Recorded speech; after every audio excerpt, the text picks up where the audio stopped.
Rorachana nonga bedo. Have a seat.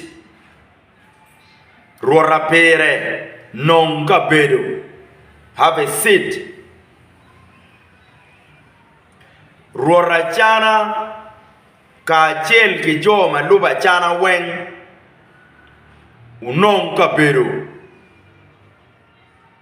Rorapere ka chel ki joma chwaka pere wen unonga bedo.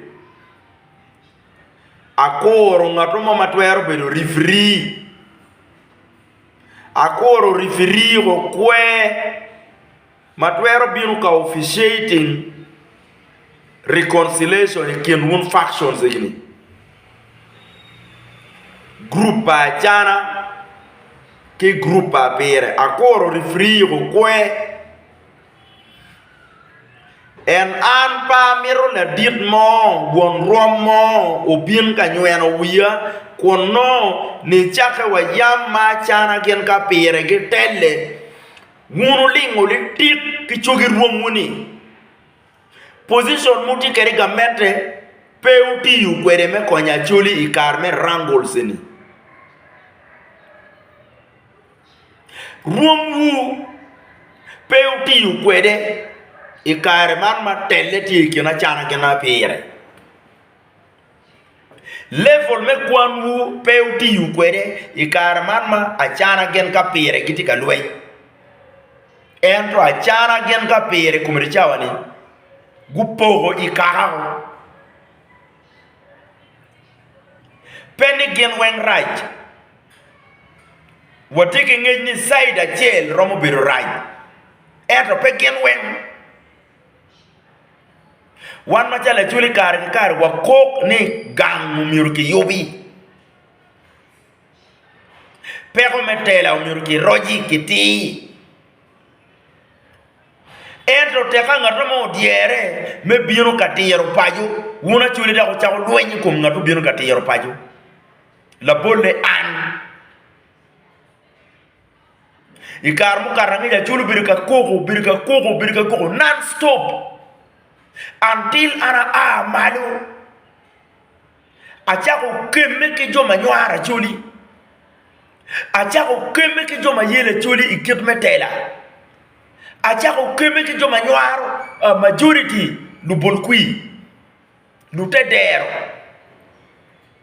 adugu la bal kono no koko tieni umirke la paju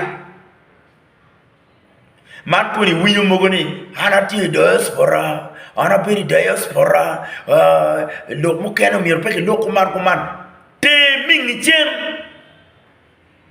gang tiga to yini tiga pala pale diaspora penge yu gena gang no miri penjo mati gang we ko chini nen ba ke gang kan pe ko ti ABCD ikonyo wani ning mundu diaspora ero pe ko lingo solution mo kele bene peke and then taka ngato mo biro ka chimo wangdana ni kanraj chido biro chawo ni wan machelo wan diaspora waneno in pepe lingo di tik ke miro tiero paju du gang bini ti paju ki gang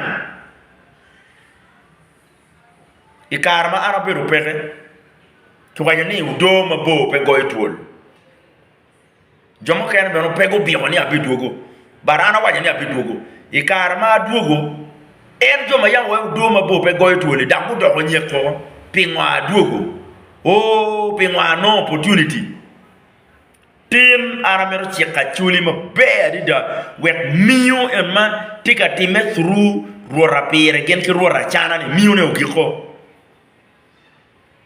an pati awai rodi meng rodi joma riek mada ka ini winyu speeches ma pari ma rodi tika mino ne kire karni noni speeches me riya ko totwan rudi jo mariya ento lu bolo ke duong ken rudi lu bolo ke duong ken rudi and pa rudi igini when tie politically motivated amera wat kamaleng da wen ma wonu da rura pere da ka chana da ka pere da no igu pokeni tie politically motivated Joma yam gichamu through achana. Politicians, maunu gichamu through achana. Politicians, maunu gichamu kumachana. Gitiyu kike Kwaro. Me selfish interest, ma make selfish gain. Kumirichana gitika nani ka piyere kikubino. Maku kwanya chana to office. No opportunity gyo ugiko. Chance them no pay kuo. Those politicians are there. Aya kumirichawani politicians man gitamani gin they are very wise enough. Gitika nani biro parwara chire and factions. Romo konyo gibene gen politically bene gen gibichamu. So politicians kumrichani kupoke giti iario. Mati ko achana tie, mati ko apire tie. And politicians are always wrong. Ikit magitimo kijemi against kaka. Kaya neno dano rusut, madano tuj, iyop, itamani gene dong par pe kaka loyo. Nuku.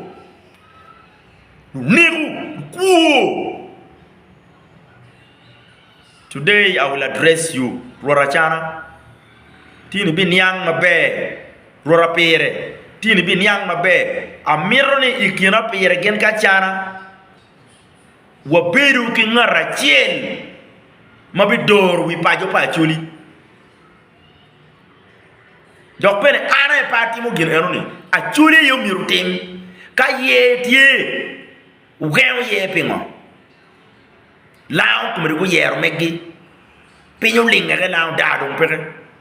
Ka ye pa Acholi tie. Ugew pingo. Wun politicians machamu ki kumachana. Ugew ye pingo. Wun politicians mutiyu ki achana. Chalu tool. Stop confusing achana. Wun politicians mautika biro through a pere. Stop confusing a pere.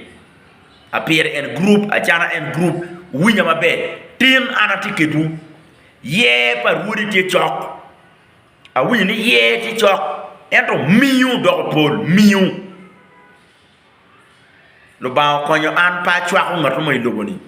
Ka kama wi pe tiu ye ana wajini wi pe tiu kan. En tina be wajo ka kama wi achana pe tika teach ye, achana must know. Kakama wi apere petika tije apere mas no piana koro mundu diru kwe kono wai lutiang chure no bad mau kone pedaka wani ana chure pian lutiang mukene no mirugu ben machalu gamach mechi nyota eno donge ngware ni gene ke mer don ben telo dano loke one pay no tin no bad mau wano koro wun lutera muchwenye kwe peu tuero poko kena chana gen ka pere yo mati la din mau ka kone arabina lok ma bin ka poko ken jo ario ni katiro gi alegi di peda ke duka wani lutera mu kene ngware no miru ku ben lukel mic me chwenyo ta I mwa kanani ana nen gi na ti medical chule nera tin abi fonyo wu ka do de ka do miro ana bi logo ma jalu KDP Abi logo majalu KDP Kara did loyal party and culture did loyal politics culture umiruke war culture pa karaman ke karaman all these politically motivated fights tin wabi kertere Rorachana must learn to be true Rorapere must learn to be mature Tina ni ye ana lego ni ye meda nyim process me ye ni ke wego meda nyim bi konya Acholi penga to mo bien ga joko ye ma katika yomone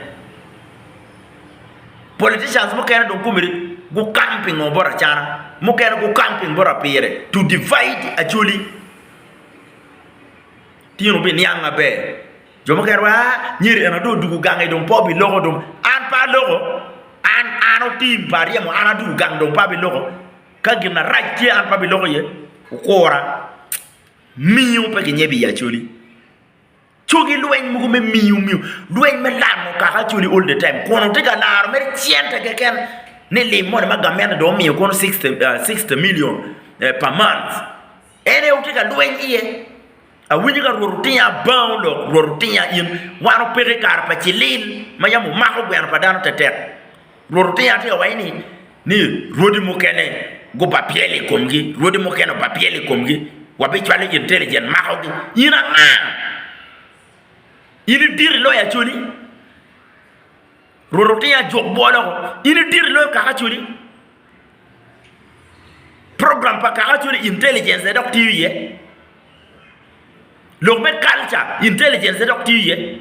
Niri, rodi mo keno be piele komge. Watwade intelligence makoge. Te lok mingchen rotiya. Wun mer tugu ki kaka chuli.